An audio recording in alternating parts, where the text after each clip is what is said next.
You're ready again. Okay, so you met Albert at a dance, and then did you start writing him? Oh yeah, we wrote pretty regularly.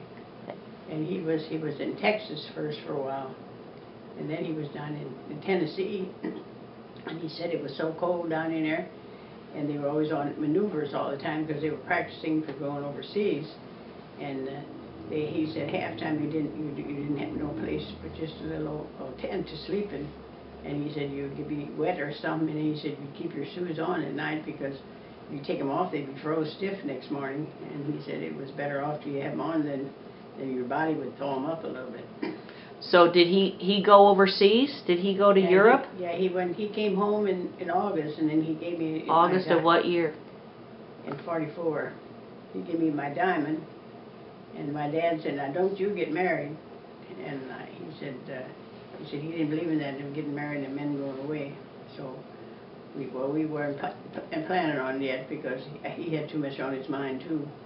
Then he went up to about east, and I don't know how long he waited, but he went over on the Queen Mary, and then he got over there to Brussels, Belgium, and then he was in Germany, and he went all through over there. He was a master sergeant, and he led a lot of those guys, and he said he had a jeep, and he'd carry stuff back and forth to them. And then he'd treat the guys every once in a while. When he'd find a house that was vacant, he'd go in and he'd he always had a clean can of gas can on his Jeep. He'd fill it up with wine and he'd bring it home to these boys. And he said they were happy as heck then that night. So he was in the Signal Corps, right? Yeah, he was in the Signal Corps. Did he get any honors and awards? Yeah, he got Silver Star. Silver Star, and he's got quite a few buttons and ribbons on his uniform. We still got it, and he got a lot of letters from different guys at first, and we used to write them, but eventually some of them came to see him, but we were planning to leave that 1 year, and then I think one of our folks got pretty sick, and we didn't get to go.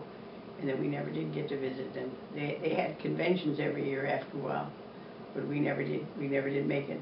And I didn't want to go by myself because I wouldn't have known all the people like he did.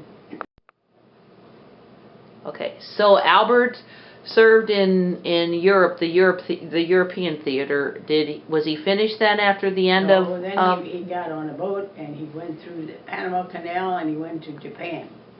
And he went to the Philippines, and then he lived on just bananas for a couple of weeks. He loved bananas, but he said there he gained weight because he ate so many bananas, but the food, he just couldn't stand it.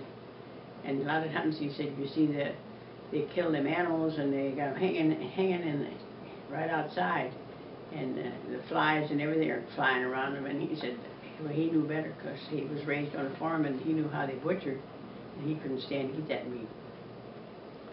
Okay, so after VJ, so he served in Japan, and then when VJ he served, did he have to do anything heroic in Japan? Do you know? He never talked about that too much, but... So then he came home, so the war ended in August of '45. Did he come home in August of '45? No, he didn't come home till in January, the last part of January. January '46? Yeah, '46, he came home in January. And then did you get married in January '46? No, we got married in October. Okay, so what did he do and what did you do from January to October? Well, he found a job in Washington here at Blackman's Machine Shop, and he was a welder, and he was a very handy man at fixing things. I know all the farmers enjoyed him because they'd bring their stuff and he could weld it and fix it all together. And I stayed working at the shoe factory until finally I quit, and then I went to babysitting and I took care of little children. So how did you find out that he actually got back to Washington or the United States? Did he just arrive home? Did he go home to his mom and dad's? No, or he called. He called you? He called on me. A telephone? Yeah, he called me when he was, I don't know where town he was at, but he was and he was coming home, and then he was going to come home on the train. So I took off a little earlier from shoe factory, and I walked down to the depot, and here he wasn't there. Or it was a bus. He was coming, I guess, on the bus. He was coming on the bus. And here he got off on Fifth Street, and he walked down the hill because it was right off of Fifth Street where we lived. And I come home, and here he was at the house where I stay, and he was home, and he beat me there. I was really disappointed when he didn't come home first, but then he was there. And then we went to his mother and dad's house. He lives on a farm in Beaufort, Missouri. So he visited you first before he visited his parents? Well, they were coming in to get him. Okay. Well, we called his parents, and then they come and got him. Okay. And then I went along with him. We went out there, and I took off from the shoe factory for a couple of days. All right. Okay, so then you got married in October, so you dated from January or February until October. Then you got married in October. So was he normal? Was he having flashbacks? Was Well, he had worried trouble. about the war? He had trouble like his with eating. A lot of times his stomach would be upset. And Put your hand down. Put your hand down. And sometimes his stomach would be upset. And I know after we were married, that year we got a brand new blanket. And here he was at night. He would get that blanket, that silky ribbon on the end.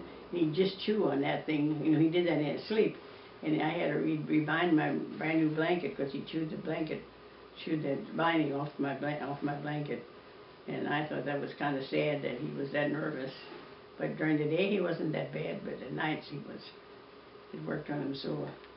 Did he ever have problems of hearing firecrackers, that he thought that those were bombs or anything? No, he didn't care for that firecracker. I know at 4th of July, I don't know if we went to that, we wanted to go, but he wasn't in for going to hear that because you know, that upsets him, you know, when he heard all that shooting and everything. Okay. All right, tell me about, fast forward to about 25, 30 years later, your daughter Joyce and her husband Joe and their little child Brian Simons are stationed in Germany, and you and Albert Dad go over to visit Joyce and Joe, and you're riding on a bus, and there's a German man driving it, and the bus breaks down. Will you talk about that experience? Yeah, we were driving, and there was trouble with the bus, and then finally the bus driver, he pulled over on the side, and most people were all sleeping. It was getting pretty late into the night already. And here he should I read some more and write some more questions and answers down? No.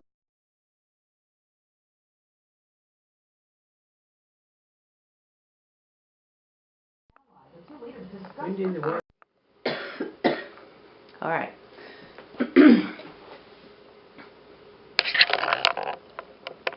That's good. All right. Yeah, I'm going to be coughing now. Oh, I got something to drink. Okay. All right.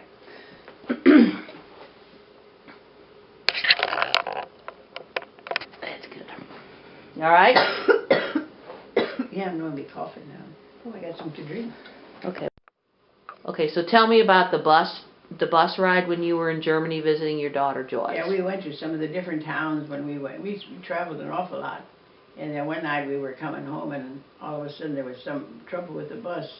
And this bus driver, he was a German driver, and he pulled over to the side. And he got out, and he walked around the bus. And my husband Albert, he jumped up, and I know they're going to get me yet. He said they wanted me when I was over here years ago, but the bus driver come back in and drove us home, and we didn't have no trouble at all. So was he hesitant to go back to Europe? Yeah, he didn't want to really first, but he wanted to see his daughter and Joe, her husband, and our grandson Brian, because he had so much problems when he was little. He was operated on so often, so he wanted to see him. And then when we were coming over there, that little guy had said to my daughter, "What does Grandma and Grandpa look like?" And he didn't remember what we looked like no more. He wouldn't have probably noticed. So you visited in 1985, 87, your daughter Joyce and Joe Simons when they were stationed in Germany, in Marbach, not in Marbach, in Trier and whatever. But you went to go visit the your German relatives, the Schaefers, in northern Germany, in Eversberg. I believe their names were Ulrika and Rainier were the children, and then the older couple. He happened to be a prisoner of war. You want to talk about that? What he said to He you? was a prisoner of war in the United States, but he said that wasn't so bad. They gave him beer to drink, and that was really nice. And we must have treated our prisoners pretty well. At one time, they did have prisoners here in Washington. They were stationed down there at South Point. They did some cleanup after we had a flood, and they cleaned up the what would you call it, The riverbanks? the riverbanks and all that. But I never got down there because I didn't have a car and I didn't drive, so I didn't get down there. But I would now. I wish I could have went down there and seen them. But then. Were there any guys who went down there and told stories? Any of the guys you hung out with tell stories about that? I never heard too much about it. They wanted me years ago, and he said, I know they're going to get me. Oh, all right, state your name. What's your name? Dottie Bolzenius. What was your maiden name? Dottie, they called me Dottie all the time. What was your last name? Where did you live at? Over in Augusta, Missouri, on a farm. And where did you work? Well, I helped work on a farm first, and then I went to Washington, and I got a job at a shoe factory. I sewed. We made ladies' dress shoes, and they were very pretty.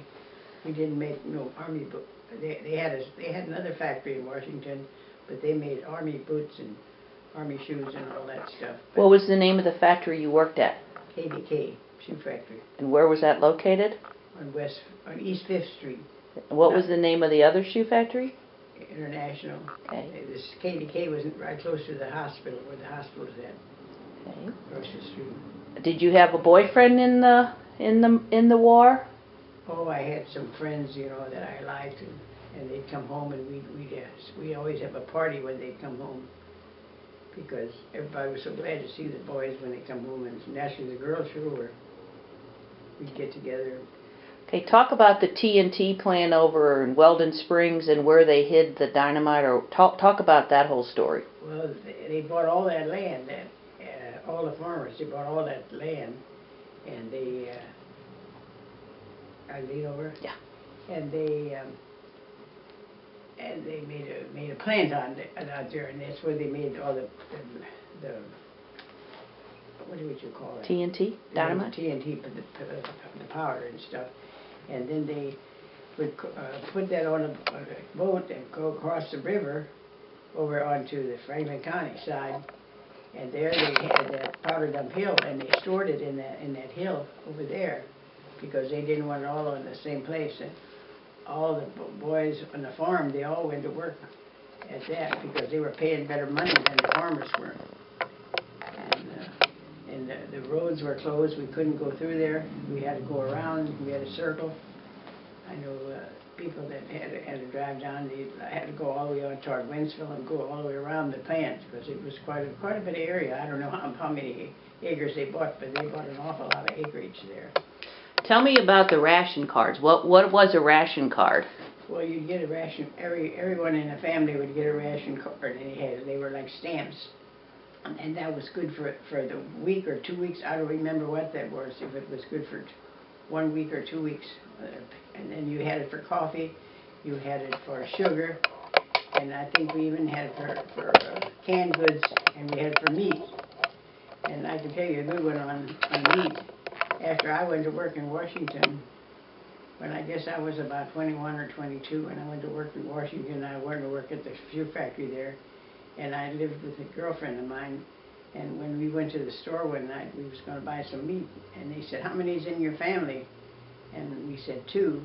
So they went in the back there, and they wrapped some up, and they handed it to us, and we didn't know what we was coming home with. I don't remember what we got, but we got some meat, but we couldn't pick our meat out of the counter like they do nowadays. And your stamps, you only get stamps for your canned goods and your sugar.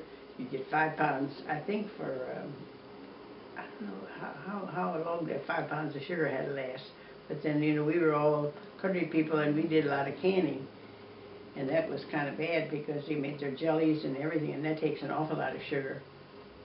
And And your canned goods, well, we had a garden. Nowadays they call them, later on they call them victory gardens, but we always did have a garden, and we raised most of our food, and that was helped us.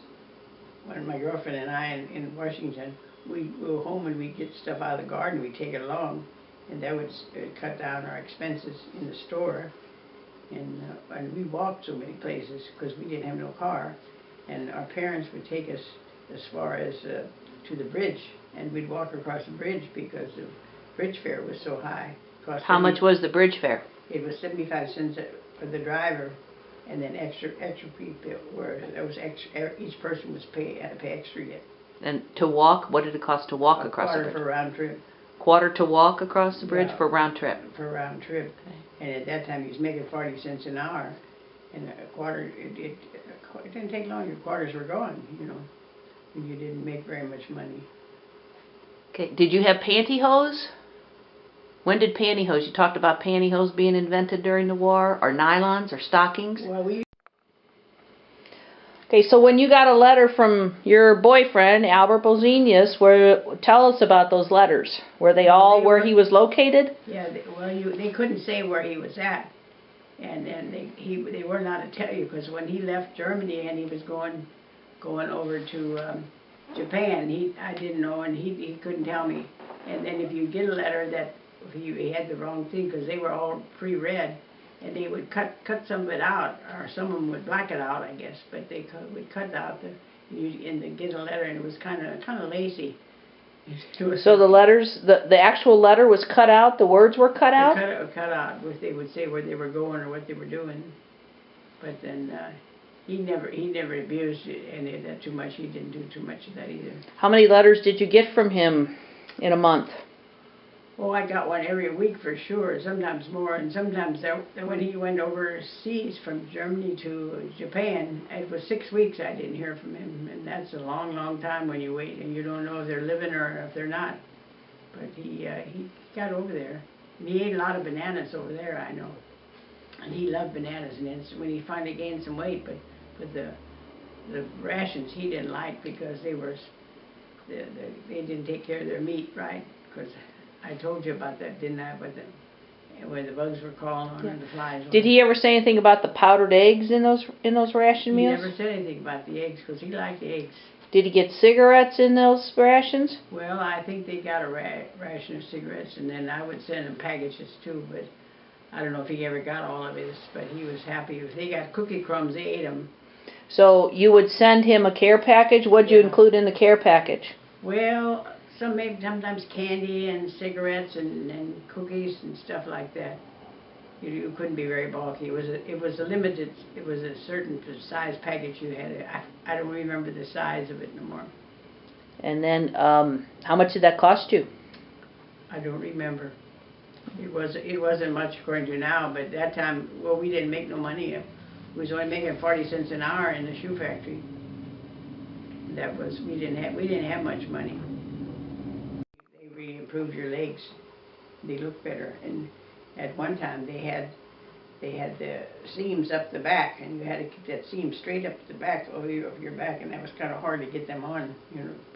And when they were pantyhose, I don't know if they were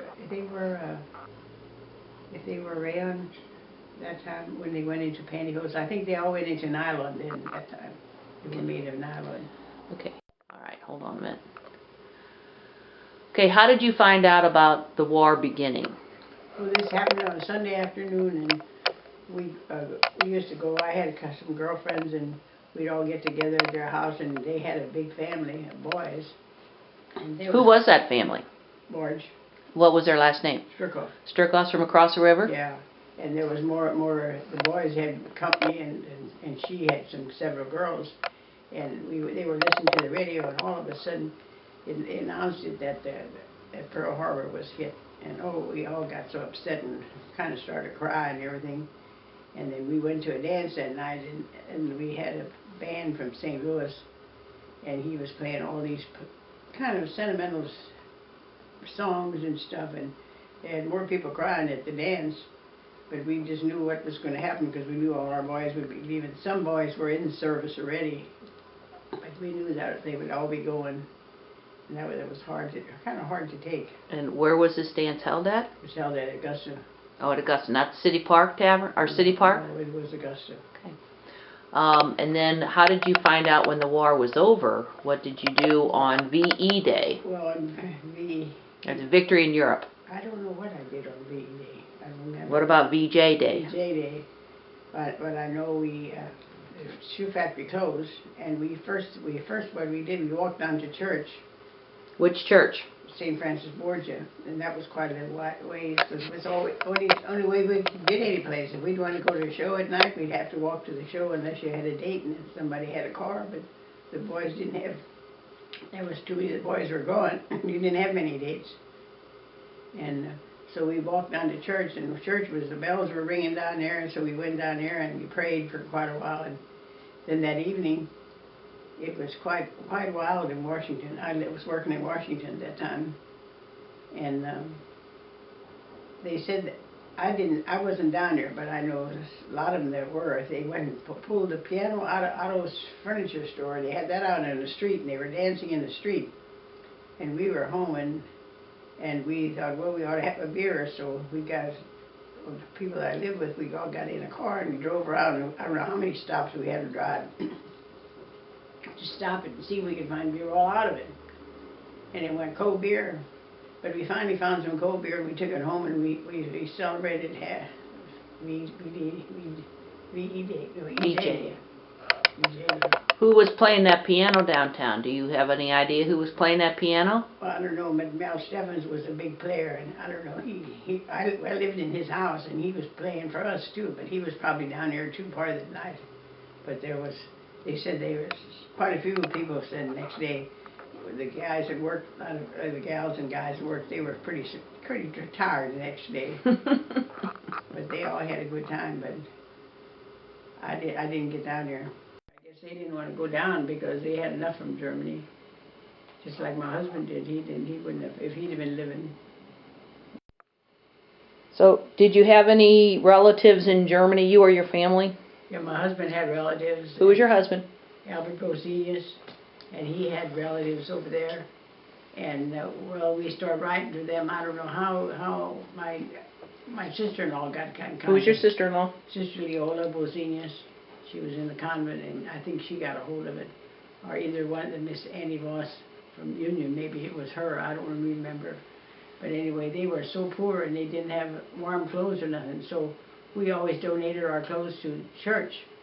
So then we sent it over there, but we had to send needles and threads along because they couldn't even afford to buy needle and thread. Do you remember the names of that family in Germany? I got it written down. Schaefer? Schuler? Yeah, Schaefer. One was a Schaefer, I believe, and one, I don't remember the other one.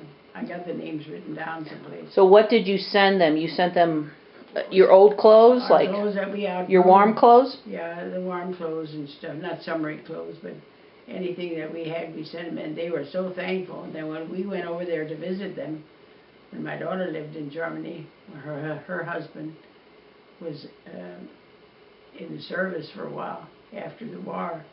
And oh, they were so thankful that we sent them the clothes because they said they just didn't have anything no more because everything was shot up and tore apart, and I guess they didn't have money to buy anything either. They said it just fit them fine. So explain to me, when the soldiers came home, did they all come home at one time? Did they come home in shifts? And when they came home, how were they treated? They were all treated pretty nice when they were in the service. The guys were always treated. If they were in a bar or in a place where they could get food or eat, they was always offered food, you know, to have. Somebody would offer to buy them something, and they were treated very, very nice. Did Washington have a ticker tape parade, or did they have a parade after it was all over? Do you remember? We had some parades, but I don't remember what they all were. Joyce, Annie, I don't remember. I never will forget that one time when we had a parade. And, you know, a lot of the military guys were in there. They had been in military. And then Eddie Riegel was in there. Are you two taping this? Mm-hmm. And he had a skirt on, and he used as a plunger, as his little, what do they call it, batons? And then he would swing that, and then he was hooked onto his skirt in the back, and his skirt would lift up all the time. That was really cute. So during your time when you were in the war, you were 20 to 24, 25, and were there a lot of cute men available, or were they all overseas?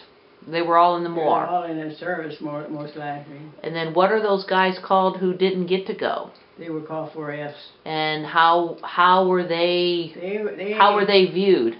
Well, they were kind of looked down on, and by the guys too. They kind of looked down, and they were all happy when the guys were all gone because they could get a hold of the girls. But then when the boys will come back, they were kind of left out. So even later on in life, if you had a friend who was a 4F and the men... Well, it kind of wore off after a while. Did Dad talk very much about the war after it was over with, or not? No, he didn't talk too much. Some things he would say, but then he didn't really talk too much about it. Did he ever get into a prison camp? Yes, he did. He went into one of those... POW camps? I guess that's what it was. He said he peeped in there. I don't think he was supposed to go in there or nothing, but he peeped in there and he said, oh, it was horrible. But he never told me what it looked like, but he said it was just horrible. Was there any other stories he told you that he remembers from the war over in Europe or Japan? He never talked about too much of that. Did he talk about the women in Paris? Did he talk about the girls over there? Or he never said that because you were his girlfriend? Well, he didn't complain about the girls too much because I don't think... Sometimes he said some of them little boys, they were drumming up business for the girls. What did they say to the soldiers? He was zigzagging my sister. What bunk did he take? When Dad was going from Europe to Japan, where he went through what? The Panama Canal? Yeah, he went to Panama. So where did he go from France to? From France always down through South America there, between what is that? Panama Canal. Panama Canal, and then he went over to Japan. But when he was fighting, he'd say they would pull up off the boats when they were on the boats going over, and then they would just stand up in there. And he always had a little Jeep that he drove, and he'd stand up and they'd drive them straight out. You know, they drop their gangplank out in the front. And they just go straight out. Well, I've seen it on TV already now. So it's kind of like the Saving Private Ryan, that front would flop open? It would flop open. So he was in a Jeep versus having to walk through the water? Yeah. Mm-hmm. Could he swim? No, he couldn't swim. He was a master sergeant when he came home. I don't know what rank he had at that time. I don't really know. So when he was on the submarine ships going from Germany to the Philippines, you said he lost so much weight. Why? Yeah, well, his food was so bad, and he lost. But then when he got over to the Philippines, he liked bananas so well, and he ate bananas. Then he put on some weight, but the rations they weren't very good in some of the food. And he said when you would see a hunk of meat or a quarter of meat or some beef hanging out, the flies were flying around on it. And he said he was raised on a farm, and he knew what good meat was, and he couldn't eat that. He said that just drove him nuts. So who was your husband again? Albert Bolzenius. And then when he was in the submarine, where was he in the bunks? Where did he choose to live at in the bunks? When he was on the boat, he always slept on the the top, number 6, because he said other people were throwing up and everything, and he couldn't stand that, and he didn't throw up from riding on the boat. So he was in the bottom bunk, the middle bunk, the top bunk. The 6. Because why? Because they rocked so bad, and a lot of them got so terrible sick, and they would roll out or they'd puke and throw up over everybody, and it was such a mess in there in those bunks. On here now.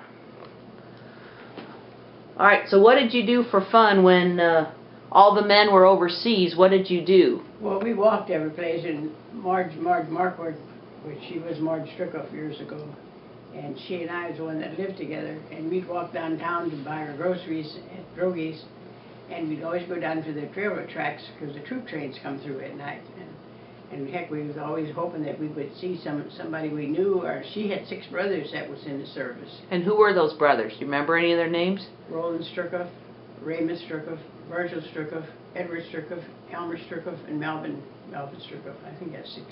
You got 'em. And we would stand and we wave at them, and all those boys on the train, they would wave at us, and they were so happy that we were friendly to them. But we were trying to be nice, and we was hoping we'd see somebody we knew.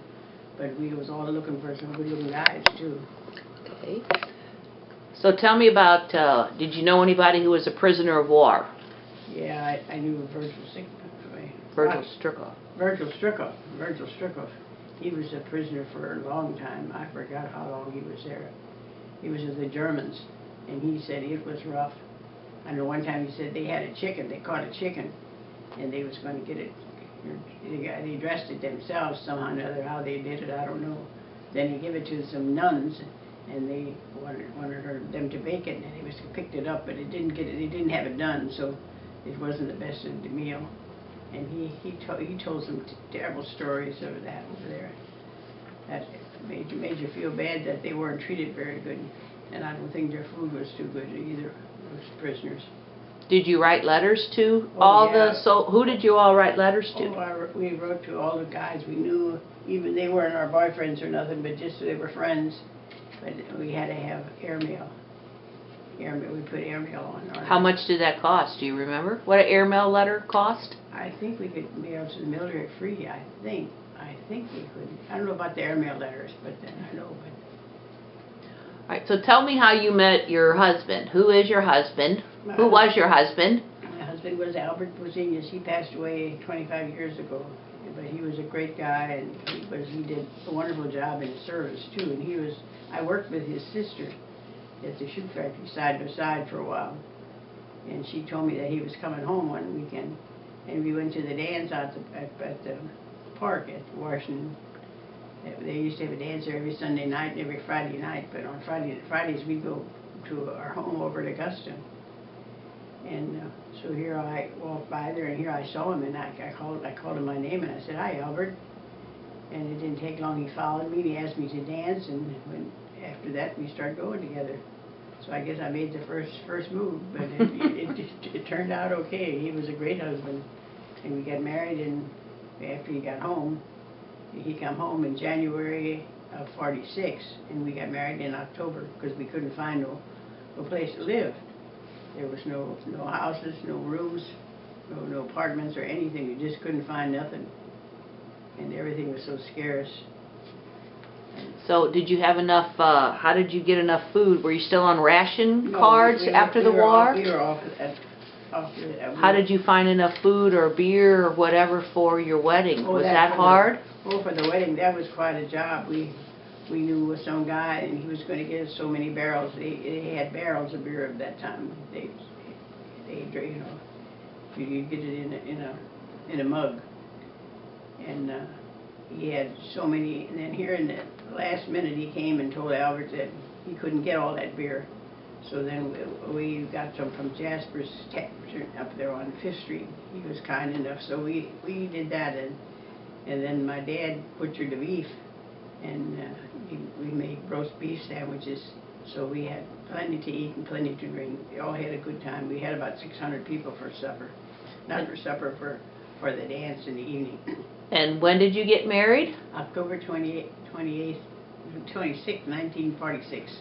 And what time in the day did you get married? 8:30 in the morning. And what did you do for the rest of the day? Well, we had breakfast first when we come back from church. And where was breakfast held at? It was breakfast in our house, in Mom and Dad's house. It was Martha and Fred Copeman. And we got married in the Immaculate Conception at Augusta. And we had breakfast there, and then in the afternoon we had to go to the Zoff studio to have a picture taken. We had our wedding picture taken. Then we had a big dinner that afternoon, and then that evening we went to the pavilion, not the pavilion, the City Park. The city park. It was indoors, and we had, I guess, about 600 people for that evening too. And we had our roast beef sandwiches, and we had our beer and soda. They all had a good time. And then where did you live, your first house? Well, we lived on the east end of town in a little old garage. It was a garage, and it didn't have no running water. It had a cistern outside and no running water for a bathroom, so we was living pretty poorly. We lived there for 10 months till we found a house that had water in the house. And where was the house with the water? It was on Jefferson Street. 3rd and Jefferson. What? On 3rd and Jefferson? 3rd and Jefferson. In those apartments that still stand. Yeah, they're still standing. And then when did you buy a house eventually? Yeah, in 1950, well, I was expecting my daughter, my first daughter, Joyce Simons, and we bought a house on High Street, and I'm still living there. So And how much did you pay for that house? $8,500, I believe. Okay. It needed quite a bit of stuff. We improved quite a bit. It needs to stand a lot more now, but well, we. Okay, I'm gonna